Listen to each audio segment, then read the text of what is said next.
আশা করি আপনারা ভালো আছেন। তো বন্ধুরা, আমিও ভালো আছি। তো বন্ধুরা, আপনারা কি জানেন এলিয়ানের পার্ট 2 কবে বেরোবে এবং আপনারা কি করে সবার আগে দেখতে পাবেন? আজকে আমি এসব কিছু বিস্তারিতই আলোচনা করতে চলেছি আমার এই ছোট্ট ভিডিওর মধ্যে। ভিডিওটা স্কিপ না করে সম্পূর্ণ ওয়াচ করুন, নাহলে এলিয়ানের বন্ধুরা পার্ট 2 বেরোবে এবং আমি আজকে এসব কিছুই জানাবো।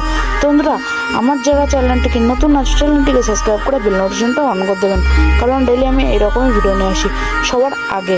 তো বন্ধুরা, এলিয়ানের পার্ট 2 বেরোবে আজকে আমি এসব কিছু জানাবো আমার এই ছোট্ট ভিডিওর মধ্যে। তো বন্ধুরা, এলিয়ানের কিন্তু পার্ট 2 কখনোই বেরোবে না, কারণ পল্লিগ্রাম টিভি অফিসিয়াল থেকে এন্ড করে দিয়েছিল এলিয়ান। তো বন্ধুরা, আমার ভিডিওটা ভালো লাগলে চ্যানেলটিকে সাবস্ক্রাইব করে একটি লাইক করে আমাদের পাশে থাকবেন। আজকের জন্য এইটুকুই, দেখা হচ্ছে নেক্সট ভিডিওতে। ধন্যবাদ।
Tell you